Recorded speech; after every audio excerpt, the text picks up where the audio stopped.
पूर्णमुदच्यते पूर्णस्य पूर्णमादाय पूर्णमेवावशिष्यते। ॐ शान्ति शान्ति शान्तिः। शङ्करं शङ्कराचार्यं केशवं बादरायणं सूत्रभाष्यकृतौ वन्दे भगवन्तौ पुनः पुनः। ईश्वरो गुरुरात्मेति मूर्तिभेदविभागिने व्योमवद्व्याप्तदेहाय दक्षिणामूर्तये नमः। ॐ शान्ति शान्ति शान्तिः। अनुभूति प्रकाश छांदोग्य के 8वें अध्याय पर विवरण चल रहा है। पृष्ठ क्रमांक 100।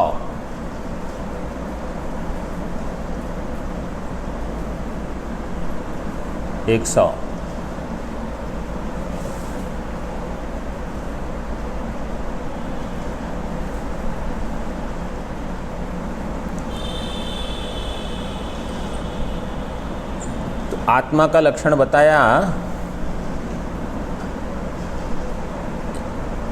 अपहत विजरो विमृत्यु विश्वासः सत्यकामः सत्यसंकल्पः, लक्षण बताया। अन्वेष्टव्यः सो विजिज्ञासितव्यः, लक्षण करना चाहिए इस और है वो भी बता दी। जो सारे लोगों को प्राप्त करेगा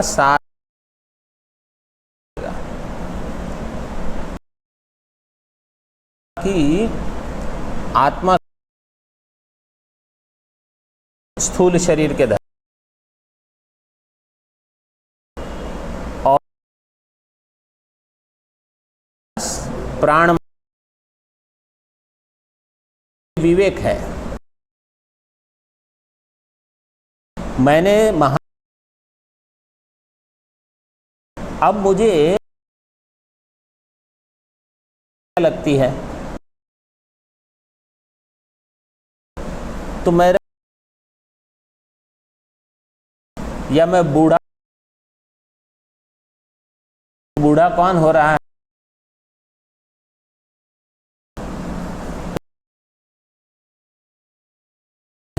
अस्थि ये सारी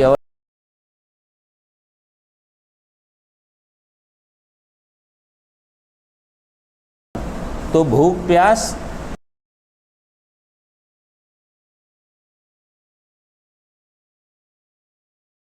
विवेक करते रहना चाहिए।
व्यावहारिक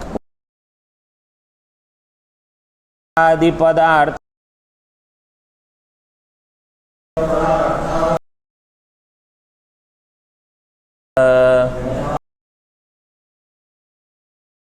संकल्पो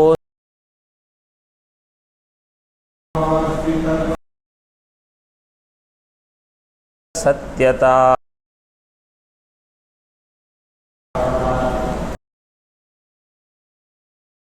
अस्तु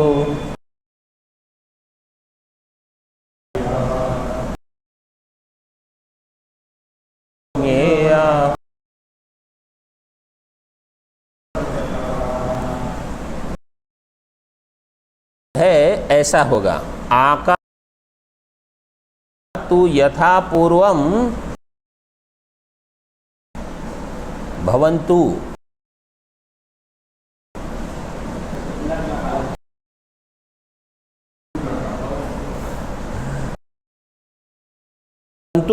ईश्वर कैसे एक संकल्प कर हो। भवन्तु का अर्थ है सर्वे भवन्तु सुखिनः हो, ऐसी हम प्रार्थना करते हैं। ऐसे जैसे पूर्व कल्प में या पूर्व कल्प में जैसे आकाश पृथ्वी की सृष्टि थी, इसी प्रकार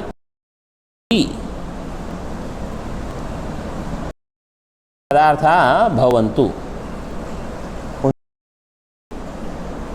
तो ये संकल्प करेंगे ईश्वर में बता सो कामयत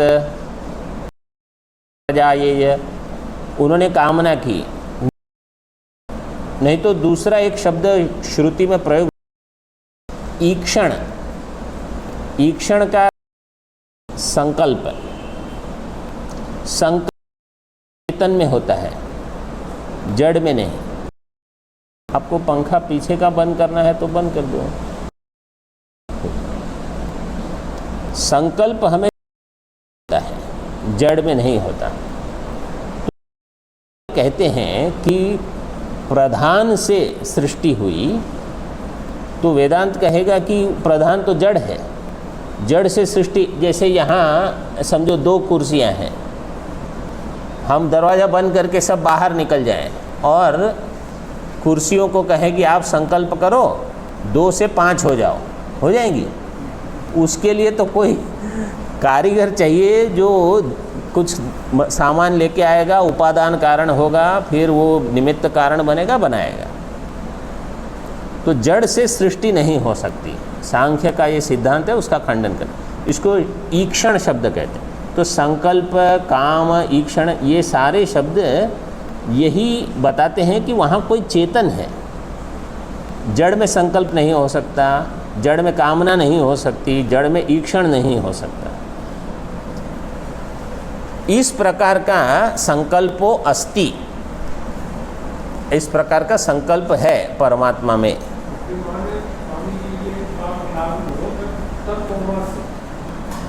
क्या?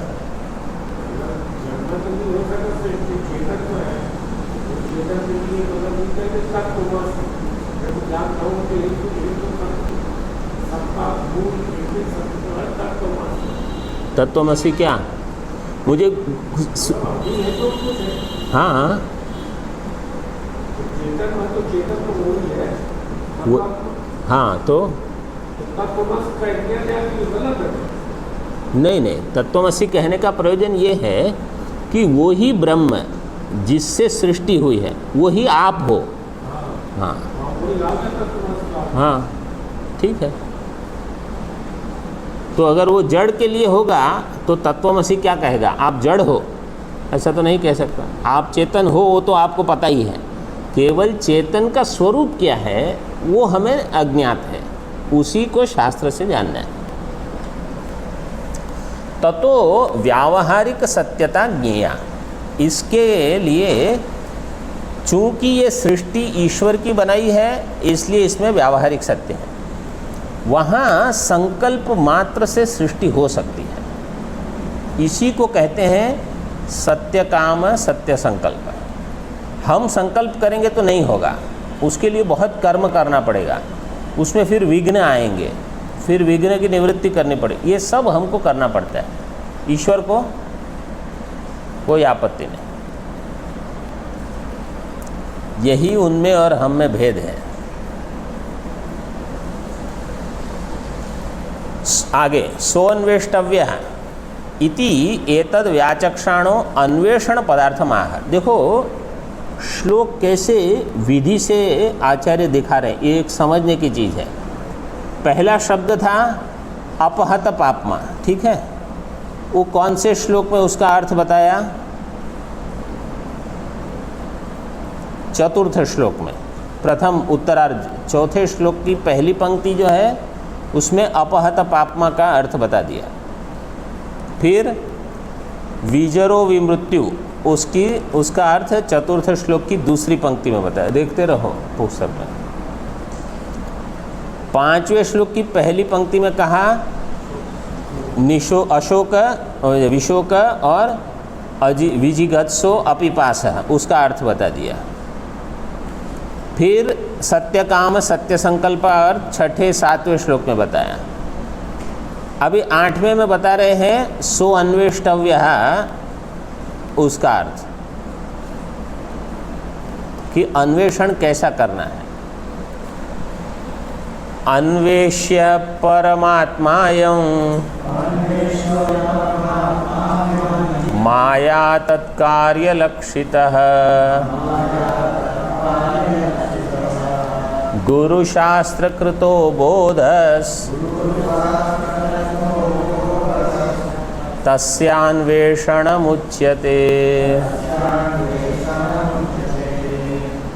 अन्वेष्य परमात्मायं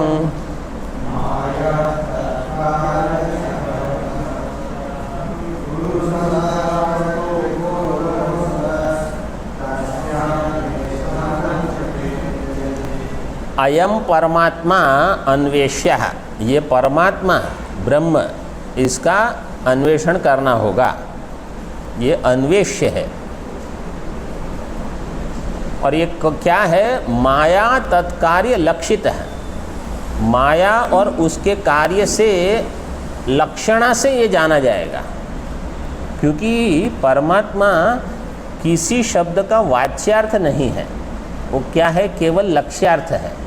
जैसे अगर मैं कहता हूँ इदम पुष्पम, तो आपको समझ में आ जाएगा, क्योंकि पुष्प शब्द का वाच्यार्थ है ये पुष्प विषय, पुष्प पदार्थ।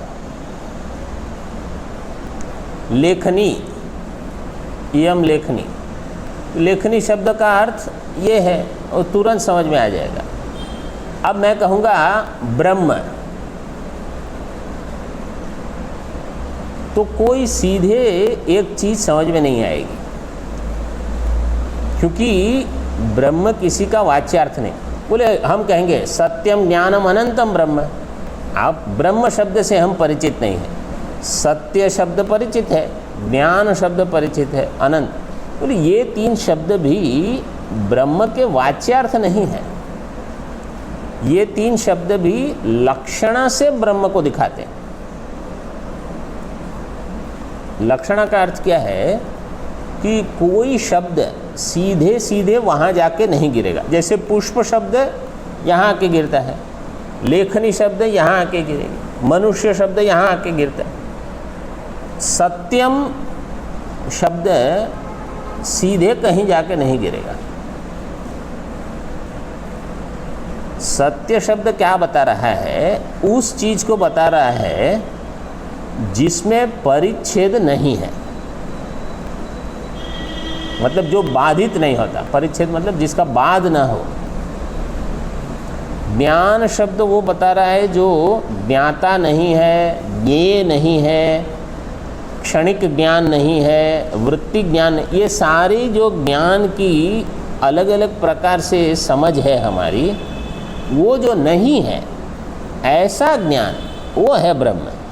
अब आप समझ लो, तो इसको कहते हैं लक्षणा से ज्ञान कराना।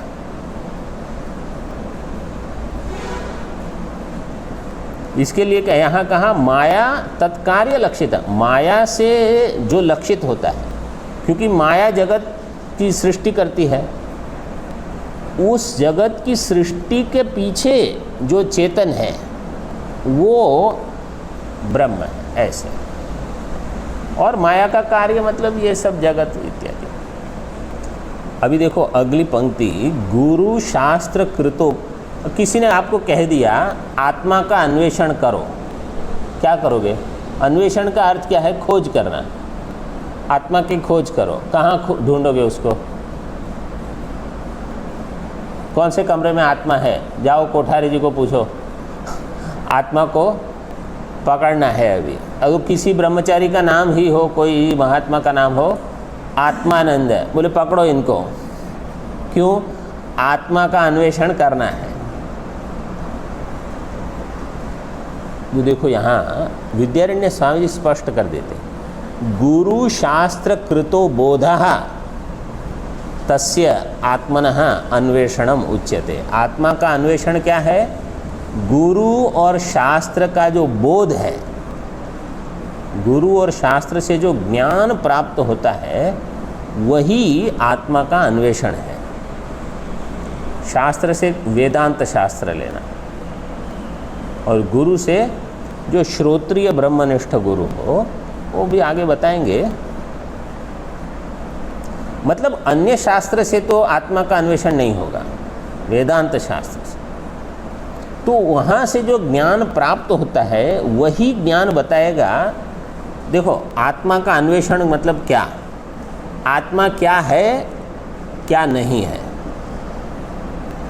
आत्मा कहाँ उपलब्ध है, कहाँ उपलब्ध नहीं है, किस प्रकार से उपलब्ध है, किस प्रकार से उपलब्ध नहीं, ये सब चीज़ें, इसी को कहते हैं आत्मा का अन्वेषण।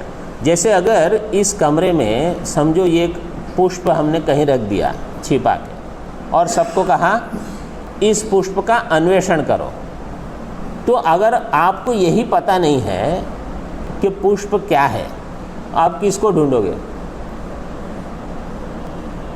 तो पहले ये क्या है, तो आत्मा क्या है ये पता होना चाहिए। तो कहाँ से पता चलेगा? गुरु शास्त्र से, गुरु से और शास्त्र से। फिर इसको कहाँ ढूंढना है?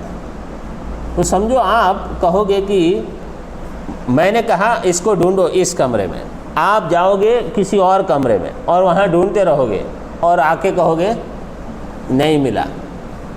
वो कहाँ ढूंढना है वो भी पता होना चाहिए। तो आत्मा का अन्वेषण इसलिए कहते हैं पंचकोश में देखो पहले ऐसे,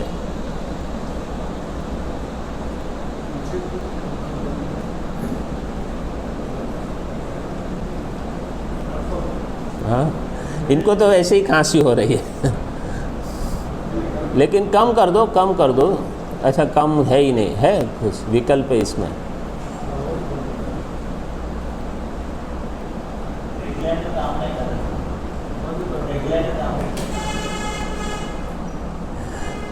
या तो अस्ति या तो नास्ति, दो ही विकल्प है। ठीक है, इतना वैसा है। इसी को कहते हैं आत्मा का अन्वेषण। तस्य अन्वेषणम, तस्य का अर्थ है आत्मनः। टीका में देख लो, लक्षित इति ज्ञापित इत्यर्थ। लक्षित का अर्थ है ज्ञापित, माया और तत्कार्य से जिसका ज्ञापन होता है, ज्ञापित। ज्ञापित इसमें ज्ञा धातु के बाद पुक आगम आता है, इससे ज्ञापित। ज्ञात भी आप कह सकते हो, ये आत्मा इससे ज्ञात होता है, लेकिन ज्ञापित जो है इसमें पुक आगम आएगा।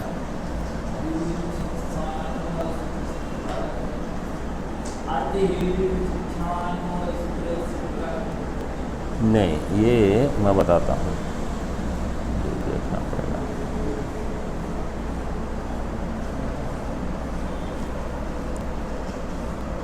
जितनी आकारांत धातु है इन सब में आ जाएगा। तो ज्ञा आकारांत धातु है, इसमें लग जाएगा। आगे देखो, नौवें श्लोक की टीका में, स विजिज्ञासितव्य इत्येतद् व्याचष्टे अभी अगला पद क्या है? अन्वेष्टव्य हो गया, अभी विजिज्ञासितव्य। इसकी व्याख्या करते हैं। ततोनुभूत्या विज्ञातु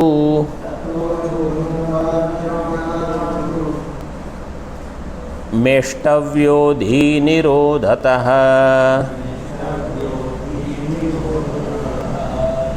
ध्यायन् युक्त्या च मन्वानः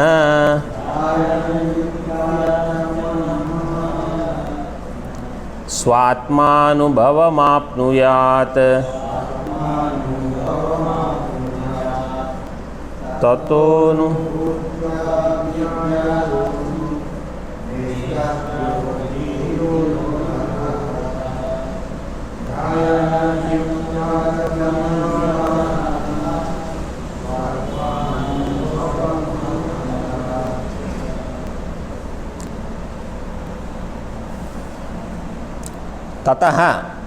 ततः मतलब गुरु और शास्त्र का उपदेश मिलने के पश्चात, मतलब श्रवण के बाद। टीका में दिया है तत्व का अर्थ है निरुक्त अन्वेषण लक्षण श्रवणानंतरम। जो श्रवण का लक्षण बताया है इसके बाद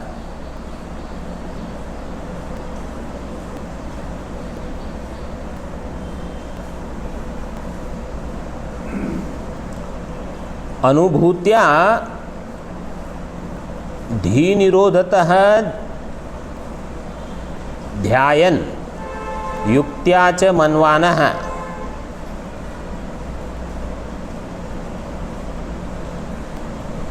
विज्ञातुम एष्टव्यः। नहीं तो दो वाक्य कर दे। ततः अनुभूत्या विज्ञातुम एष्टव्यः। अनुभूति मतलब गुरु शास्त्र से आपको बोध तो मिला, लेकिन इसकी अनुभूति कैसे होनी चाहिए? मैं ये ब्रह्म हूँ, मैं ये आत्मा हूँ जिसका लक्षण बताया अपहत पापमा विजरो विमृत्यु विशोको विजिगत्सो अपिपासः सत्य काम सत्य संकल्प, ये मैं हूँ।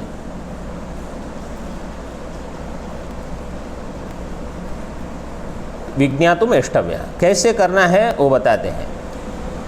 धी निरोधतः ध्यायन् युक्त्या च मन्वानः स्वात्मानुभवम आप्नुयात्।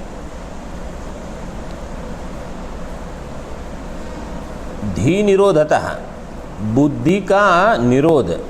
निरोध का अर्थ यहाँ कैसे लेना है?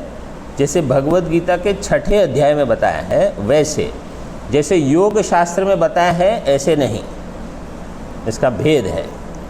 योग शास्त्र में जो चित्तवृत्ति निरोध है, योगस चित्तवृत्ति निरोध, वहाँ निरोध कैसे कहा है कि आप बुद्धि की वृत्तियों को शांत कर दो बस, और दृष्टा जो है उसी को आत्मा समझ लो।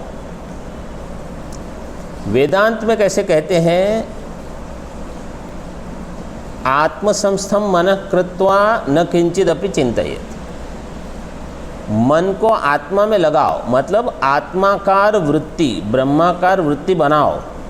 वहाँ क्या कहते हैं? वृत्तियाँ रोक दो, हो गया काम। हम क्या कहेंगे? ब्रह्माकार वृत्ति बनाओ, आत्मसंस्थम मनः कृत्वा, फिर न किंचिदपि चिंतयेत्, उसको धी निरोधता है, ऐसे दिया है। तो बुद्धि का निरोध यहाँ इस प्रकार से है। और इसीलिए दिया ध्यायन, बुद्धि का निरोध करके फिर उसका ध्यान करो। और वो कब होगा? युक्त्या च मनवानः, जब युक्ति से मनन हो गया है। तो क्रम क्या होगा? पहले गुरु शास्त्र से श्रवण, फिर युक्ति से मनन, फिर बुद्धि का अन्य पदार्थ से निरोध करके ध्यान करना आत्मा का। पहले ध्यान क्यों नहीं कर सकते हम? देखो, श्रवण के पहले हम ध्यान क्यों नहीं कर सकते?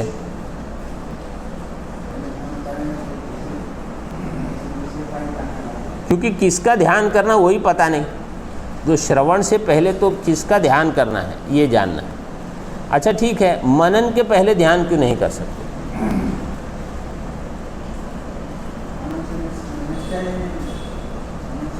हाँ, निश्चय नहीं है, संशय होते हैं। अब मुझे पता नहीं है कि ये ऐसा है कि नहीं। तो जब तक निश्चय नहीं होता उसके ऊपर बुद्धि वृत्ति टिकेगी नहीं। समझो आपको कह दिया कि जब हमारी चाबी इस कमरे में गुम गई है, ज़रा ढूंढ के लाओ। फिर आपने ढूंढना शुरू किया, 2-3 मिनट इधर उधर देखा, कुछ दिख नहीं रहा है। आपने उनको पूछा यहीं गिरी है, आपको पता है? तो नहीं, शायद यहाँ नहीं होगी, वहाँ भी हो सकती है, नीचे भी हो सकती है। अब आप यहाँ ढूंढने के लिए कितना प्रयास करोगे? और बस हो गया। क्यों? क्योंकि अभी यहाँ निश्चय ही नहीं है कि यहाँ है। जिस चीज़ में निश्चयात्मक ज्ञान न हो उसमें बुद्धि वृत्ति टिकती नहीं। तो इसके लिए निश्चय करना बहुत आवश्यक है। अगर देखो सत्व बहुत है तो गुरु वाक्य पर श्रद्धा इतनी होगी, उन्होंने कहा ये ऐसा ही है, तो काम हो जाएगा। और नहीं तो फिर आप खुद से बहुत प्रयास करो इसके लिए। मतलब ये जैसे हम तर्क वगैरह पढ़ते हैं, युक्तियाँ लगाते हैं, और फिर बृहत प्रस्थान, चित्सुखी, खंडन, ये इसी के लिए है। आपको इतना मनन करवाएंगे, आपकी बुद्धि थक जाएगी।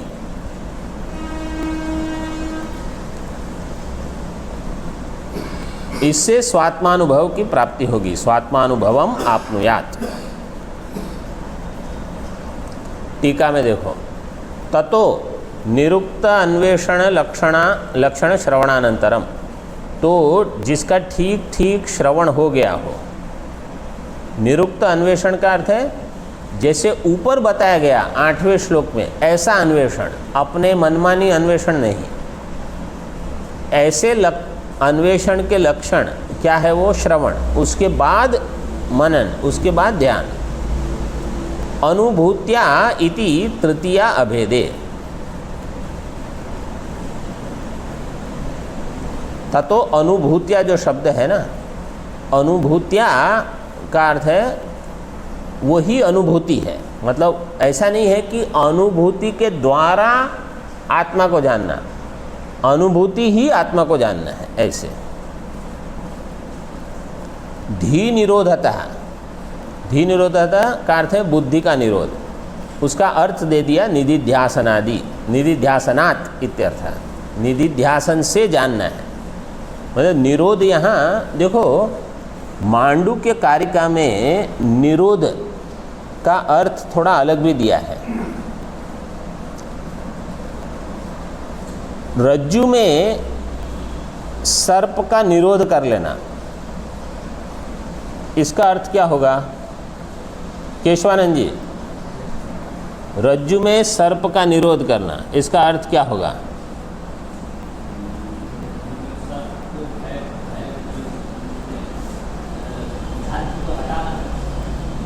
मतलब सर्प की सत्ता नहीं है, सर्प भ्रांति है, उसकी सत्ता नहीं। तो यहाँ वेदांत में क्या कहते हैं? ये जो अहंकार है, मतलब मैं, इसकी सत्ता नहीं है, ये सर्प है। अहंकार सर्प स्थानीय है। इस अहंकार की सत्ता ही निकल जाए कि अहंकार नाम की वास्तविक चीज़ कोई नहीं है, ये जान लेना, यही हो गया निरोध। तो ध्यान में आपको ये सोचते रहना है कि भाई मैं नाम की कोई चीज़ नहीं है, पारमार्थिक। व्यावहारिक है वो बाधित है, ऐसे उसको कहा निधिध्यासन। आत्मसत्यानुबोधेन न संकल्पयते यदा अमनस्ताम तदा याति ग्राह्या भावे तदग्रहम। मांडुक्य में 3 अध्याय में एक कारिका है, जब आत्मा ही सत्य है तो आत्मा को छोड़ के सब मिथ्या हो जाएगा। तो अहंकार मिथ्या हो गया, मन मिथ्या हो, ये सब मिथ्या है। जो मिथ्या है उसके बारे में कितनी चिंता करनी होगी? कुछ नहीं, उसको मिथ्या जानना है। तो इसी प्रकार अभी हम मैं के बारे में चिंतित रहते हैं कि मेरा क्या होगा, मुझे मेरा योगक्षेम, अभी तो मेरा सब ठीक चल रहा है, कल क्या होगा। तो बोले आप चिंता मत करो, ये सांप के बारे में प्रश्न मत पूछो, रज्जू का दर्शन कर लो। इसके लिए अहम के प्रति वैराग्य चाहिए। एतच्च अनुभूति प्रयोजकम, ये है अनुभूति का प्रयोजक। निदिध्यासन, श्रवण मनन निदिध्यासन। ध्यायन इति यतो युक्त्या मन्वानः ध्यायंश्च स्वात्मानुभवम प्राप्नोति इत्यर्थः। युक्ति से मनन करता हुआ साधक ध्यान करके अपना अनुभव प्राप्त कर लेगा। मतलब ये सब करना पड़ेगा हमको। देखो, हम ऐसे कोई विशेष साधक नहीं है जो केवल श्रवण करके मुक्त हो जाए। हमको कर्मयोग भी करना है, मतलब जिसको उस श्रेणी में है उनको, फिर उपासना जिसको करनी है, फिर श्रवण भी करना है, मनन भी, और सब छोड़ के ध्यान के लिए भी बैठना पड़ेगा आपको। अभी नहीं तो बाद में, लेकिन करना पड़ेगा। फिर आत्मानुभवम प्राप्नोति इत्यर्थः। अब जो फलश्रुति है वो उसका वाक्य बताते हैं। स सर्वांश्च लोकान आपनोति सर्वांश्च कामानिति वाक्यम व्याचष्टे। अभी जो अगला वाक्य है वो सर्व लोकों को, सर्व काम को, मतलब काम के विषय को प्राप्त करेगा।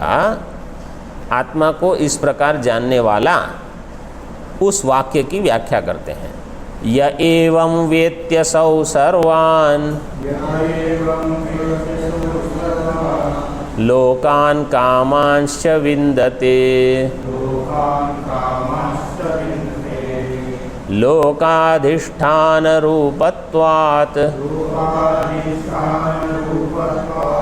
सर्वलोकात्मता भवेत्।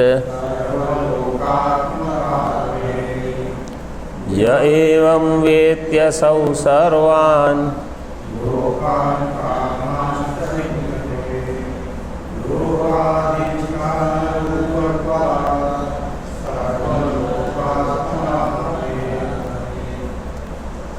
यह एवं असौ वेत्ति,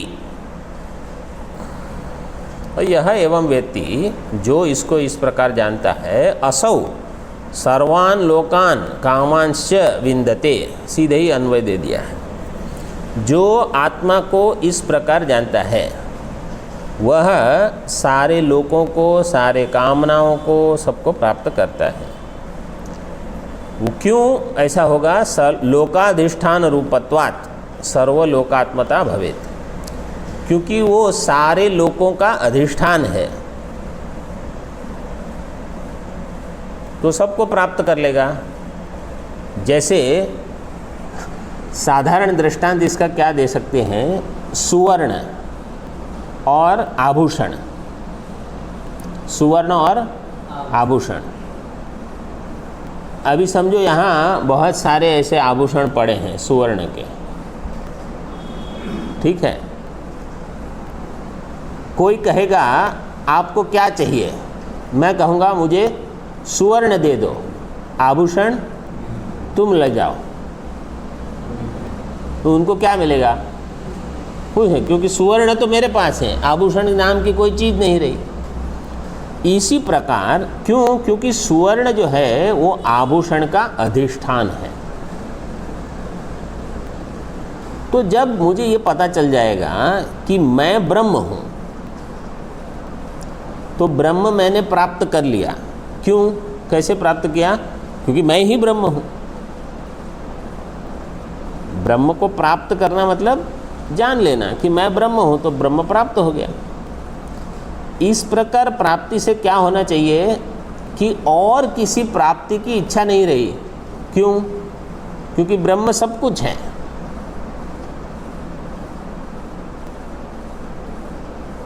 जो सब है वही आपको मिल गया, फिर और कुछ मिलना बाकी नहीं रहा। ये हो गया। इसको गीता में भी ये सब, आप लोग गीता पाठ में दोनों जाते हो, आप भी जाते हो, स्वामी जी जाते हैं गीता पाठ। हाँ, गीता पाठ में आप रहते हो दोपहर को? हाँ, तो चतुर्थ अध्याय में आया होगा एक श्लोक, यज्ञात्वा न पुनर्मोहम एवं यास्यसि पांडव। दूसरी पंक्ति क्या है? पूरी करो फ़ोन में कोई। पहले तो ये बताओ कौन से अध्याय का है ये श्लोक? यज्ञात्वा न पुनर्मोहम। अभी तो क्या है, गूगल वगैरह में फटाक से देख के बता देंगे। यज्ञात्वा न पुनर्मोहम एवं यास्यसि पांडव, चतुर्थ अध्याय का है। येन भूतान्यशेषेण द्रक्ष्यस्यात्मनि अथो मयि। ये न, इससे क्या है, आत्मा को जानने के बाद तुमको और किसी को जानने की ज़रूरत नहीं रहेगी और तुम सारी चीज़ों को अपने में देखोगे, भगवान कहते हैं, और फिर सारी चीज़ को मुझ में देखोगे। मतलब आत्मा को ब्रह्म से भिन्न नहीं देखोगे, ये गीता में। लेकिन क्या है, गीता में जब श्लोक आते हैं ना, तो उसका विस्तार वहाँ नहीं होता है, क्योंकि प्रकरण बदलते रहता है। तो इसलिए फिर वेदांत का अध्ययन बहुत करना पड़ता है उसको पकड़ने के लिए। तो जो प्रकरण ग्रंथ ठीक ठीक पढ़ चुके हैं उनको वो पंक्ति समझ में आ जाएगी और वो दिमाग में बैठ जाएगी। बाकी लोगों के लिए वो ऐसी ही पंक्तियाँ जैसे और कोई पंक्ति आके चली गई, उनको कोई विशेष वहाँ उसके संस्कार नहीं बनेंगे, क्योंकि उनको पता नहीं है कि ये कोई गंभीर पंक्ति है। तो ये प्रकरण ग्रंथ अध्ययन करने का ये लाभ है,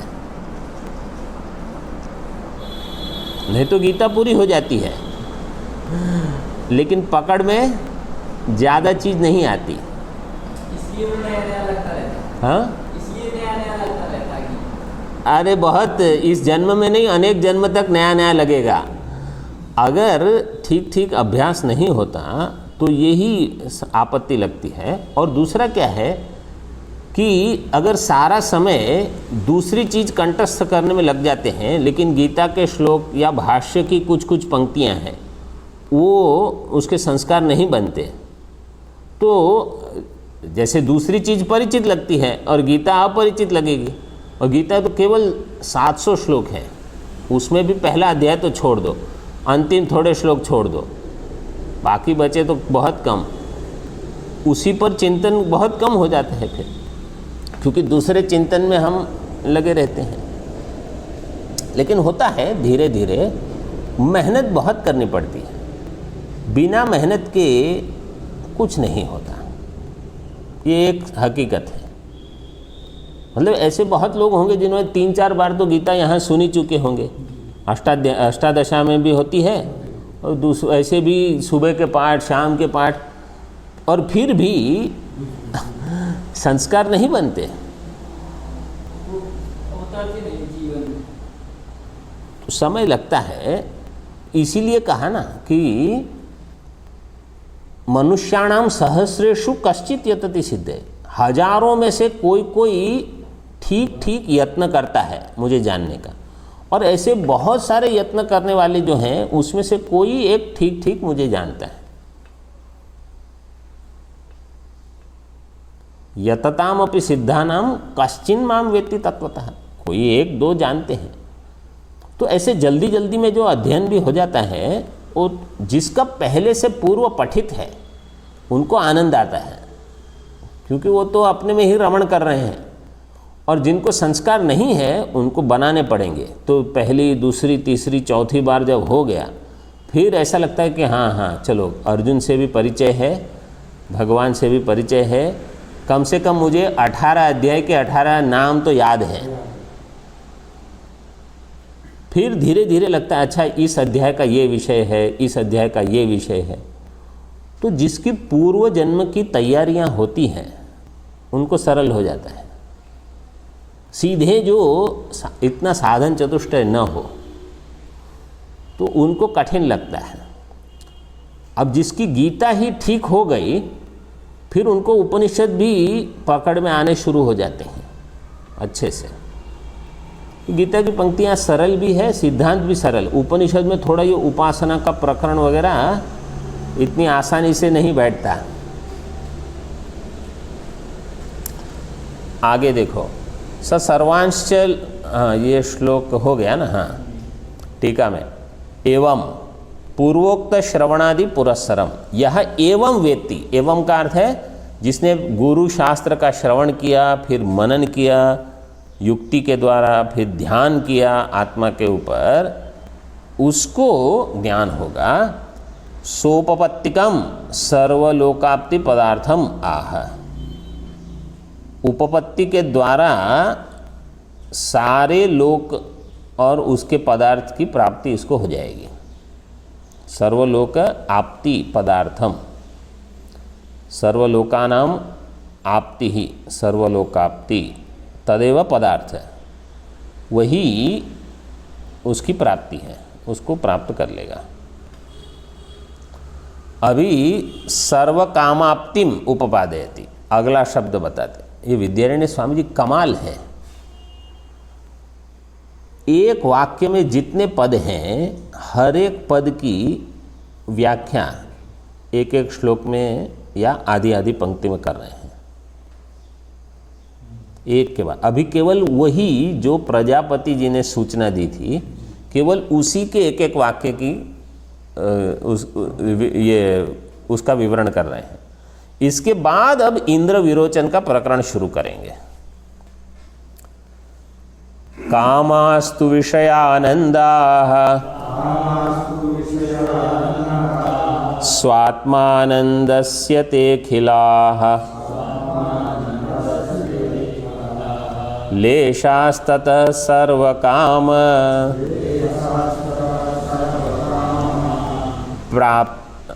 प्राप्तिरात्मविदोस्ति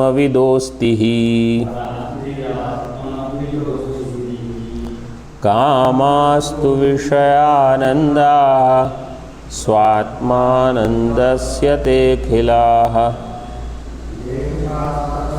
सर्वकाम प्राप्तिरात्मविदोस्ति।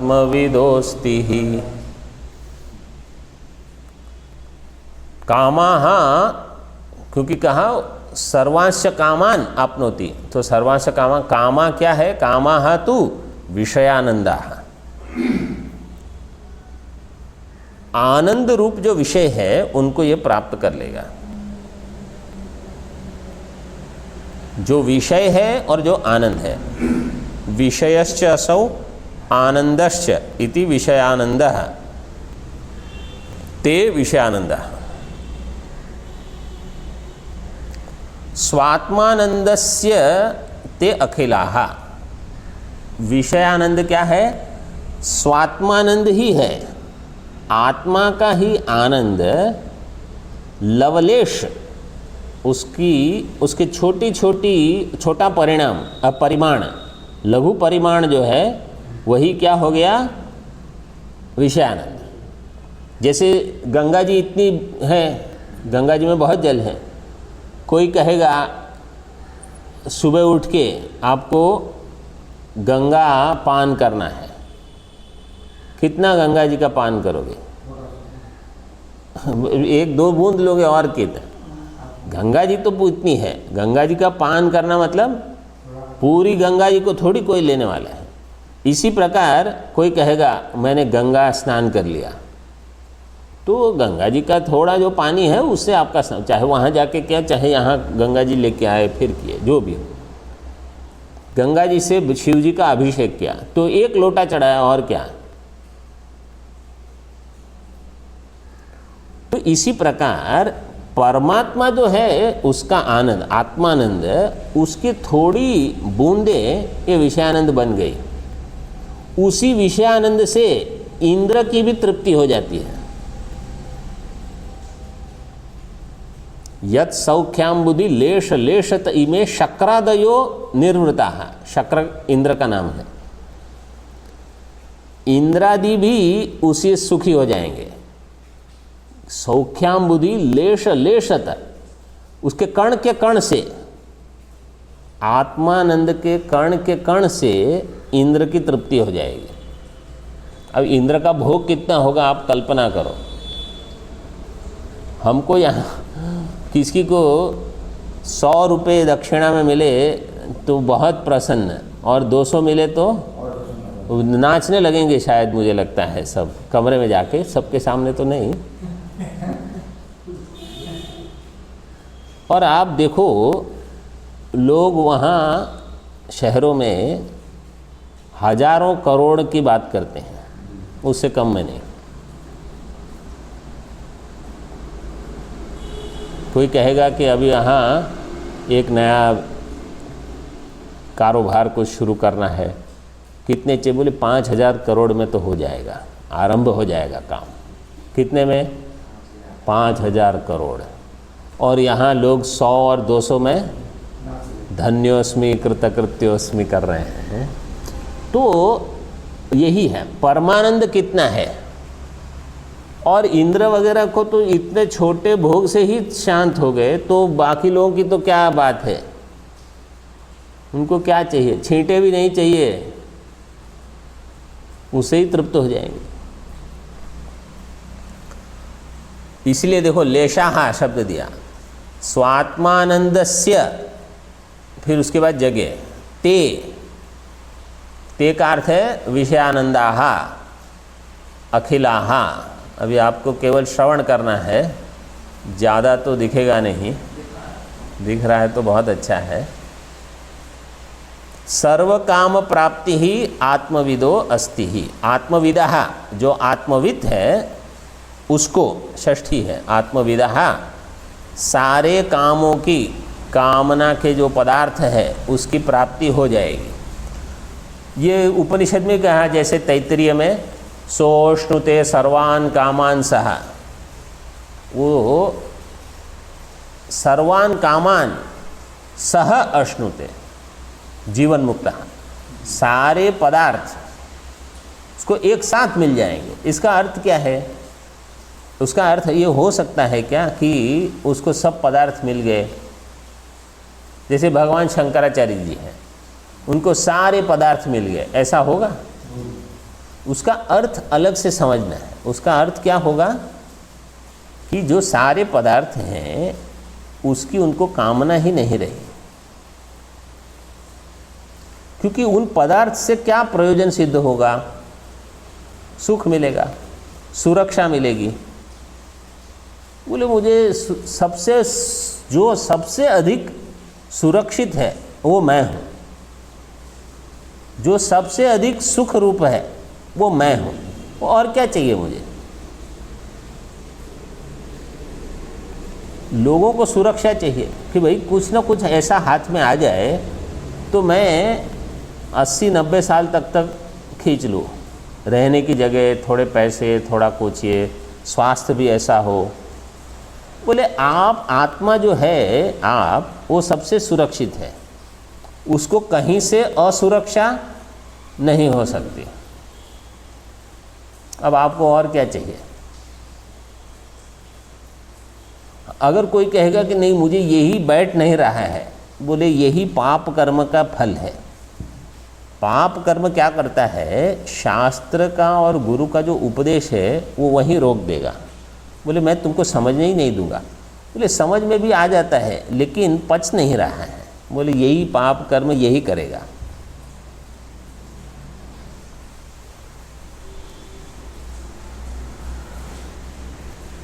अखिल विषयानंदानाम स्वात्मानंद लेशत्वात् इत्यर्थ। ये पंचदशी में भी जिन्होंने जो बैठे थे उन्होंने सुना होगा कि सारे विषय का आनंद जो है वो आत्मानंद में ही समर्पित है। सारे विषयों का जो आनंद है वो आत्मानंद ही है। ब्रह्मानंदे विषयानंद, ब्रह्मानंदे विद्यानंद, ये 5 प्रकरण, आनंद प्रकरण जो है 11 से 15, उसमें अंतिम प्रकरण ये है ब्रह्मानंदे विषयानंद। ओम पूर्णमदमिदं पूर्णात् पूर्णमुदच्यते पूर्णस्य पूर्णमादाय पूर्णमेवावशिष्यते। ओम शांति शांति शांति। शंकरं शंकराचार्यं केशवं बादरायणं सूत्रभाष्यकृतौ वन्दे भगवन्तौ पुनः पुनः। ईश्वरो गुरुरात्मेति मूर्तिभेदविभागिने व्योमवद्व्याप्तदेहाय दक्षिणामूर्तये नमः। ओम शांति शांति शांति।